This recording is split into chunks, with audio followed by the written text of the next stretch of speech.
Hey guys, welcome back to Acube. நான் உங்கள் Joshua ஒரு புது வீடியோட. இன்னைக்கு நம்ம MS Excel Basics Part 2 தான் பார்க்க போகிறோம். ஆல்ரெடி Basics Part 1 ஓட லிங்க் டிஸ்கிரிப்ஷனில் கொடுத்துருக்கேன், மறக்காமல் பாருங்கள். வாங்க இப்போ வீடியோ உள்ளே போகலாம்.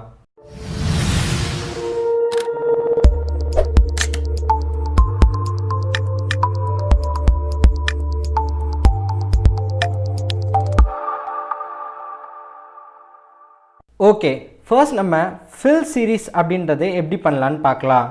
அதுக்கு நீங்கள் ஃபர்ஸ்ட் ஒரு சின்ன பேசிக்ஸ் தெரிஞ்சுக்கணும். இதில் இந்த க்ரீன் கலரு திக்காக ஒரு பாக்ஸ் இருக்குல்ல, இதுக்கு பேர் தான் ஆக்டிவ் செல் இண்டிகேட்டர். இதுக்கு ரைட் சைட் கார்னரில் ஒரு சின்ன பாக்ஸ் தெரியும். இது மேலே உங்கள் கர்சர் கொண்டு போகும்போது அது ஒயிட் கலர் ப்ளஸ்லேருந்து ஒரு பிளாக் கலர் ப்ளஸ்ஸாக மாறும். இதுக்கு பேர் தான் ஃபில் ஹேண்டில். ஓகே, இப்போது ஃபில் சீரீஸ் எப்படி பண்ணுறதுன்னு பார்க்கலாம். உங்களுக்கு நல்லா புரியணுன்றதுக்காக நான் ஃபர்ஸ்ட் செல்லேருந்து பண்ணுறேன். இப்போது நீங்கள் ஃபர்ஸ்ட் செல்லில் ஏதாவது ஒரு நம்பர் டைப் பண்ணுங்கள். நான் 1 அப்படின்னு டைப் பண்ணுறேன். டைப் பண்ணிவிட்டு நீங்கள் இந்த ஃபில் ஹேண்டிலை கிளிக் பண்ணி, அதாவது லெஃப்ட் கிளிக் பண்ணி அப்படியே ட்ராக் பண்ணுங்கள். நான் இப்போது 20 செல் வரை ட்ராக் பண்ணுறேன். ட்ராக் பண்ணி முடித்தோடனே நீங்கள் சைடில் பார்த்தீங்கன்னா உங்களுக்கு ஆட்டோ ஃபில் அப்படின்ற ஆப்ஷன் டிஸ்பிளே ஆகும். இதை நீங்கள் கிளிக் பண்ணும்போது ஒரு ட்ராப் டவுன் லிஸ்ட் வரும். இதில் ஃபில் சீரீஸ் அப்படின்னு கொடுங்க. இப்படி கொடுக்கும்போது நீங்கள் செலக்ட் பண்ணதெல்லாம் சீரீஸாக அப்படியே ஃபில் ஆகிருக்கும்.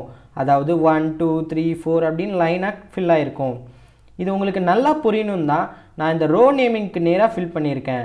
ஏன்னா நம்ம 20 செல்ஸ் வரை செலக்ட் பண்ணோம், கரெக்டாக அது 20 வரைக்கும் ஃபில் சீரீஸ் ஆகிருக்கு.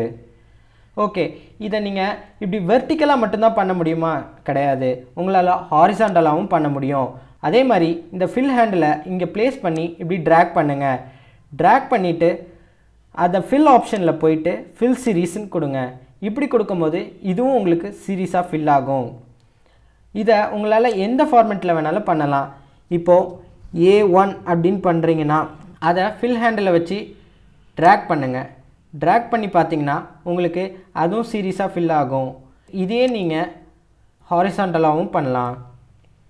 ஓகே, இது வெறும் நம்பர்ஸ்க்கு மட்டும்தான் ஒர்க் ஆகுமா? கிடையாது, இது டெக்ஸ்ட்டு சம்மந்தமான சீரீஸ், அதாவது டேஸ் மந்த்ஸ், இதுக்கும் இது ஒர்க் ஆகும். இப்போ நான் மண்டேன்னு டைப் பண்ணுறேன். டைப் பண்ணிவிட்டு ஃபில் ஹேண்டிலை வச்சு ட்ராக் பண்ணுங்கள். ட்ராக் பண்ணி பார்த்தீங்கன்னா மண்டே டியூஸ்டே வெனஸ்டே தர்ஸ்டே அப்படின்னு ஃபில் ஆகும். இதே நீங்கள் ஹாரிசாண்டலாகவும் பண்ணலாம். அதே மாதிரி இப்போ நான் ஜனவரின்னு டைப் பண்ணுறேன். டைப் பண்ணிவிட்டு நீங்கள் இப்படி ட்ராக் பண்ணுங்கள். ட்ராக் பண்ணி பார்த்தீங்கன்னா உங்களுக்கு மந்த்ஸும் அதே மாதிரி ஃபில் ஆகும். ஓகே, இதில் நீங்கள் நல்ல ஞாபகம் வச்சுக்க வேண்டிய விஷயம் என்னென்னா, நீங்கள் இந்த மாதிரி டெக்ஸ்ட் ஃபில் பண்ணும் போது ஏதாவது ஒரு வார்த்தையில் ஸ்பெல்லிங் மிஸ்டேக் பண்ணிங்கன்னா உங்களுக்கு ஃபில் சீரீஸ் ஒர்க் ஆகாது. இப்போ நான் மண்டேன்றதை ஒரு தப்பான ஸ்பெல்லிங்கில் டைப் பண்ணிட்டேன். அதை நான் இப்போது ஃபில் சீரீஸ் பண்ண ட்ரை பண்ணால் ஆகாது. அது அப்படியே நான் என்னென்னு ஃபில் பண்ணியிருக்கனோ அதே தான் அப்படியே ரிப்பீட் ஆகும். நீங்கள் ஒரு வேளை ஆப்ஷனில் இருக்குன்ட்டு உள்ளே போய் பார்த்தீங்கனாலும் ஃபில் சீரீஸ் ஆப்ஷன் உங்களுக்கு டிஸ்பிளே ஆகாது. ஸோ ஸ்பெல்லிங் மிஸ்டேக் இல்லாமல் டைப் பண்ணுங்கள். ஓகே, நம்மளால் வெறும் டெக்ஸ்ட்டு சீரீஸில் இருக்கிறதும் நம்பர்ஸும் மட்டும்தான் ஃபில் சீரீஸ் பண்ண முடியுமா? இல்லைங்க, உங்களால் டேட்டும் ஃபில் சீரீஸ் பண்ண முடியும். அதுக்கு நீங்கள் ஞாபகம் வச்சுக்க வேண்டிய விஷயம் என்னென்னா, உங்கள் சிஸ்டமில் உங்களோட டேட் ஃபார்மேட் எப்படி இருக்குதுன்னு பார்க்கணும். என்னோடய சிஸ்டமில் என்னோடய டேட் ஃபார்மேட் டேட் மந்த் அப்புறம் இயர். சில பேரோட சிஸ்டமில் ஃபர்ஸ்ட் மந்த் இருக்கும், அப்புறம் டேட் இருக்கும், அப்புறம் இயர் இருக்கும். ஸோ இதை நீங்கள் நல்லா நோட் பண்ணிவிட்டு அப்புறம் ஃபில் பண்ணுங்கள். நான் இப்போ இன்றைக்கி டேட்டே ஃபில் பண்ணுறேன், 21/11/2020. இதை ஃபில் பண்ணிட்டு ஃபில் ஹேண்டில் மூலியமாக நீங்கள் ட்ராக் பண்ணிங்கன்னா உங்களுக்கு ஆட்டோமேட்டிக்காக ஃபில் ஆகும். இதே நீங்கள் ஹாரிசாண்டலாகவும் ஃபில் பண்ணலாம். இப்போ பாருங்கள், நான் இதை ஃபில் பண்ணோன்னே எனக்கு ஹேஷ்டேக் இருக்கும். நீங்கள் பயப்படவே வேண்டாம், இது எரரும் இல்லை. இது ஏன் இப்படி வருதுன்னா, உங்கள் செல்லில் இருக்க கண்டென்ட்டு இந்த செல்லுக்கான சைஸில் இல்லை. அதாவது இந்த செல்லை விட உங்கள் கண்டென்ட் பெருசாக இருக்குதுன்னு அர்த்தம். ஸோ நீங்கள் ஆல்ரெடி நான் பார்ட் 1ல் சொன்ன மாதிரி காலமோட எட்ஜில் போயிட்டு இப்படி ட்ராக் பண்ணிங்கன்னா உங்கள் செல்லில் உங்கள் டேட்டா என்னவோ அது தெரிய ஆரம்பிச்சிடும். ஸோ நீங்கள் பயப்பட வேணாம். இந்த மாதிரி ஹேஷ்டேக் வந்தால் உங்கள் செல்லில் இருக்க கண்டென்ட் செல்லை விட பெருசாக இருக்குது. ஸோ நீங்கள் இந்த மாதிரி ட்ராக் பண்ணாலே போதும். இப்போ நம்ம ஒரு ரோவோ காலமையோ எப்படி டெலீட் பண்ணுறதுன்னு பார்க்கலாம். ஃபர்ஸ்ட் உங்களுக்கு எந்த ரோவோ காலமோ டெலீட் பண்ணுமோ அந்த ரோவோ காலமையோ செலக்ட் பண்ணுங்கள். நான் இப்போது இந்த ஏன்ற காலமை செலக்ட் பண்ணுறேன். செலக்ட் பண்ணிவிட்டு அப்புறம் ஹோம் டேப்பில் டெலீட்ன்ற ஆப்ஷன் இருக்கும். இதை கொடுத்தீங்கன்னா உங்களுக்கு அந்த காலம் டெலீட் ஆகிடும். இதே மாதிரி நீங்கள் இந்த ரோக்கு கூட பண்ணலாம். நான் இப்போ இந்த ஃபர்ஸ்ட் ரோ செலக்ட் பண்ணுறேன். பண்ணிவிட்டு இந்த டெலீட்ன்ற ஆப்ஷன் கொடுக்குறேன். இப்போ பார்த்தீங்கன்னா அந்த ரோவும் டெலீட் ஆயிடுச்சு.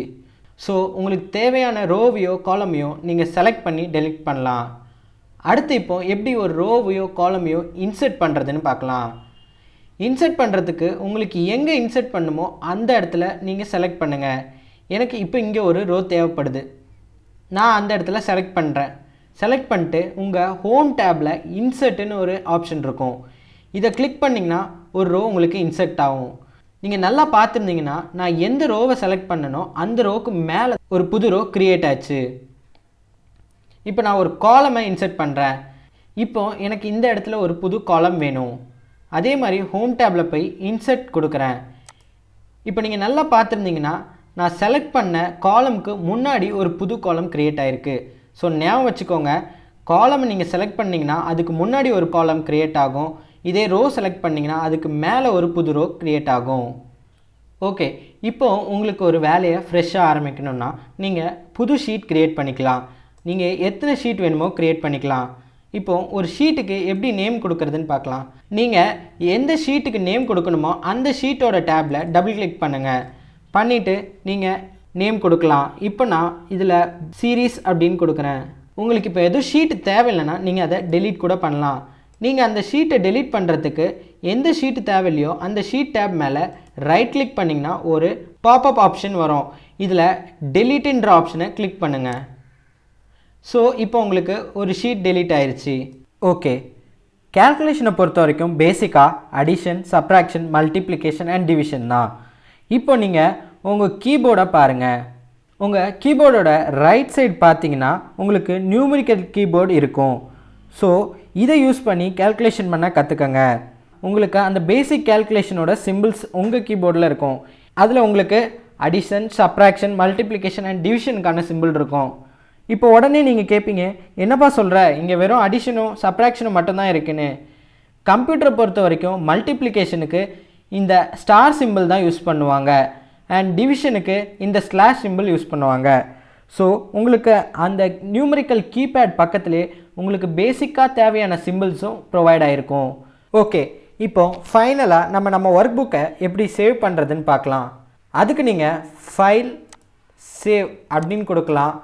இல்லைனா உங்கள் கீபோர்டில் Ctrl+S அப்படின்னு கொடுக்கலாம். ஓல்டர் வெர்ஷன்ஸ் பொறுத்த வரைக்கும் நீங்கள் சேவ் பண்ணும்போது உங்களுக்கு டேரெக்டாக save as dialog box open ஆகும். ஆனால் ஹையர் வெர்ஷனில் உங்களோட சேவிங் இன்டர்ஃபேஸ் இப்படி தான் இருக்கும். இதில் ஃபர்ஸ்ட் நீங்கள் எங்கே சேவ் பண்ணுமோ அந்த லொக்கேஷன் செலக்ட் பண்ணுங்கள். நான் என்னோடய கம்ப்யூட்டரில் சேவ் பண்ண போகிறேன். இதெல்லாம் நான் ரீசெண்டாக சேவ் பண்ண லொக்கேஷன்ஸ்.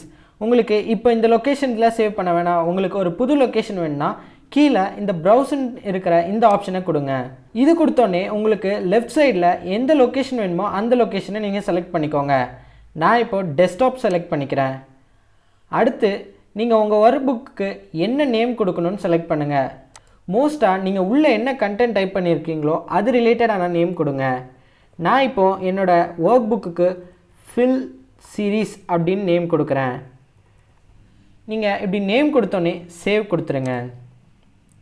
இப்போது நம்மளோட ஒர்க் புக் எப்படி சேவ் ஆகிருக்குன்னா டைட்டில் பாரை பார்த்தீங்கன்னா அந்த நேமுக்கு மாறி இருக்கும். அதாவது ஃபில் சீரீஸ் அப்படின்னு நான் சேவ் பண்ண அந்த நேமுக்கு மாறிடுச்சு. அப்புறம் நீங்கள் சேவ் பண்ண லொக்கேஷனில் போய் பார்த்தீங்கன்னா உங்களுக்கு நீங்கள் சேவ் பண்ண அந்த ஒர்க் புக் இருக்கும். ஓகே, இதான் எம்எஸ் எக்ஸலோட பேசிக்ஸ். உங்களுக்கு எதுவும் டவுட் இருந்தால் கமெண்ட்டில் லீவ் பண்ணுங்கள். இந்த வீடியோ இன்ஃபர்மேட்டிவாக இருந்தால் like, share and subscribe to எக்யூப். Bye, cheers.